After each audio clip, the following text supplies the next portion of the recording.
Good morning, students. Myself, Dr. Ragasudha, Head and Assistant Professor, Department of Microbiology, Government City College, Hyderabad, is here to talk on normal microflora of human body. Healthy human body is regularly exposed to microorganisms. The latter are almost always found on surface tissues of the body such as skin, oral cavity, respiratory tract, gastrointestinal tract, and urogenital tract. Conversely, the internal tissues such as brain, blood, muscles, lymph, and nervous system of a healthy human body are normally free of microorganisms, and the growth of microorganisms in the sterile environment of these internal tissues indicates the presence of infectious diseases inside the body. The normal flora vary in both number and kind from one side to another side. Although the normal flora extensively populate many areas of the body, the internal organelles such as central nervous system, blood, liver, spleen, kidneys, and bladder are free of all but the occasional transient organisms. The microorganisms regularly found on surface tissues of healthy human body are countless and are collectively referred to as normal microflora. The normal microflora are more or less constant for each species and broadly divided into resident and transient. Resident normal flora are the flora consists of relatively fixed type of microorganisms regularly found in a given area at a given age. If disturbed, it promptly re-establish itself. While transient normal flora are non pathogenic or potentially pathogenic microorganisms that inhabit the skin and mucous membranes for a short period of time, like hours, days, and weeks. It is derived from the environment, does not produce disease, and does not establish itself permanently on the surface. The normal flora can cause diseases when the defense mechanisms of the body is breached or when the microorganism is placed in the abnormal body site.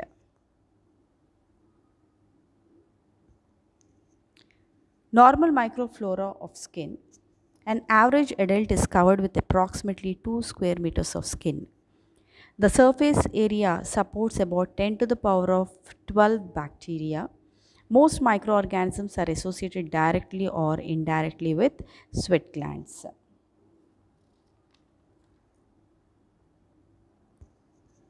This is a diagram of a skin wherein we can see different parts of the skin and different types of microorganisms inhabiting different regions of the skins. And it is denoted by different pictures like viruses with black color, bacteria with blue color, fungi with red color, and mites with a brown color. Skin has three parts: dermis, epidermis, and outer and the surface of the skin. Here we can see the surface of the skin is with a very good number of microorganisms, and whereas the sweat glands also in the sweat glands and sebaceous glands are also rich in microorganisms. Like mostly it is having good number of bacteria and followed by fungi. Normal skin flora. The normal skin flora consists of different classes of microorganisms like aerobic cocci, mostly Staphylococcus aureus, Staphylococcus saprophyticus, Staphylococcus epidermidis, Micrococcus luteus, Micrococcus roseus, Micrococcus vents. They are located in all body sites, especially intertriginous areas. Skin consists of aerobic corniforms like Cornybacterium minuticium, Cornybacterium lipophilicus, Cornybacterium xerosus, Cornybacterium zycium, Brevibacterium epidermidis. And they are located on the body parts like intertriginous areas, axillae, groin, toe webs, etc. The skin consists of anaerobic coroniform bacteria like Propionibacterium acnes, Propionibacterium granulosum, Propionibacterium avidum in the sebaceous glands and follicles.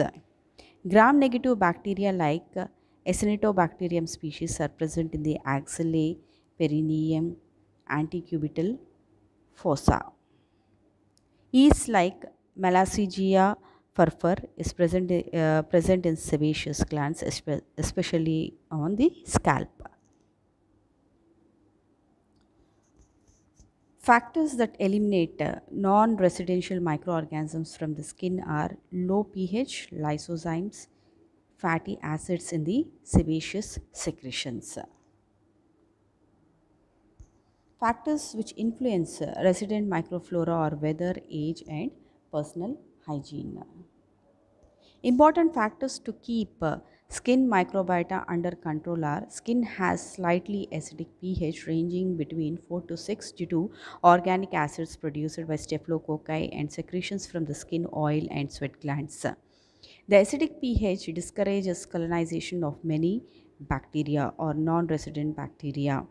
Lack of moisture drives many resident microbacteria into dormant stage. However, in certain parts of the body like scalp, ears and axillary areas, moisture is sufficiently high to support a resident microbiota.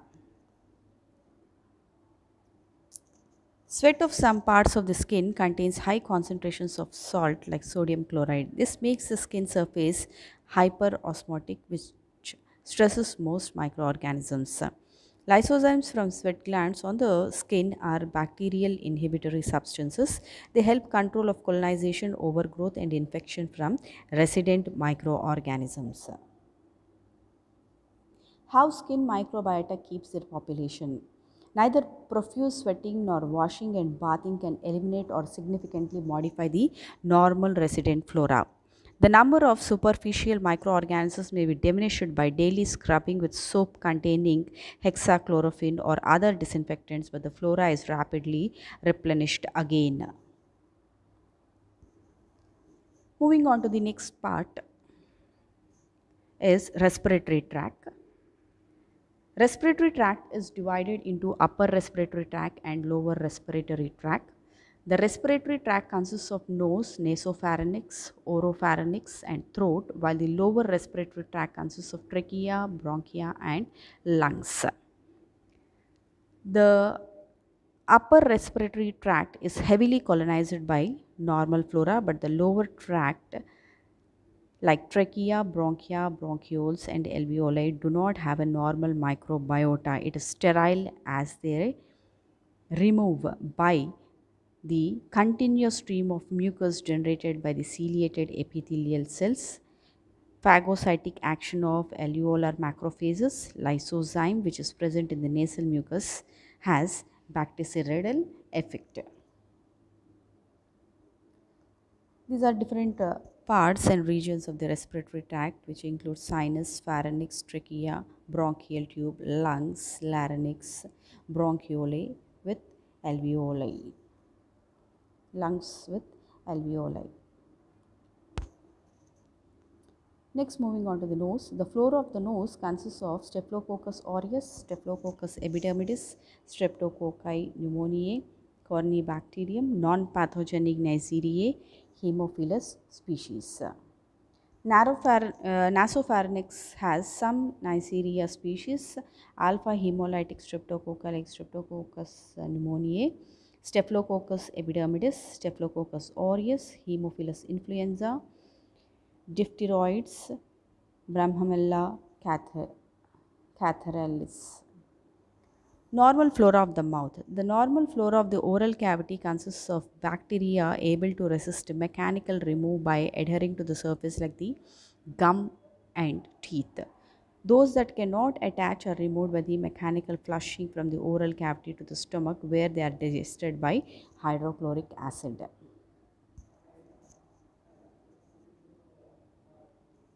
It is sterile at birth. After 4 to 12 hours, it is contaminated from birth canal with Viridis streptococci as residential flora remains so far live. Non-pathogenic Neisseria species like Neisseria mucosa, Neisseria lactomica, diphterioids, and anaerobes like Prevotella species, Fusobacterium species, spirochetes, Actinomycetes, Streptococci, Vinonella are present. When teeth erupts, then Rothia species are observed, which are gram-positive pleomorphic aerobes. Normal flora of the intestine. Intestine is also sterile at the time of birth. Newborn in intensive care, the intestine colonized by enterobacteria like Klebsiella, Citrobacteria, and Enterobacter. Breastfeeding children, the initial residents of the colon of the breastfed infants are members of gram-positive Bifidobacterium genus, which are gram-positive non-motile aerobic bacteria, produce acid from carbohydrates and tolerate pH up to 5. Because human milk contains a disaccharide amino sugar that Bifidobacterium species requires as a growth factor.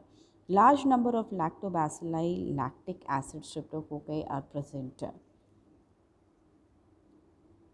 In formula fed infants, lactobacillus species predominate because formula lacks the required growth factors. With the ingestion of solid food, these initial colonizers of the colon are eventually displaced by a tropical gram-negative microbiota. Normal adult esophagus then contains microorganisms arriving with saliva and food. Stomach is acidic. It keeps the number of microorganisms as minimum as 10 to the power of 3 to 5 per grams of contents, unless obstruction at the pylorus favors the proliferation of gram-positive cocci and bacilli. Many microorganisms are washed from the mouth into the stomach.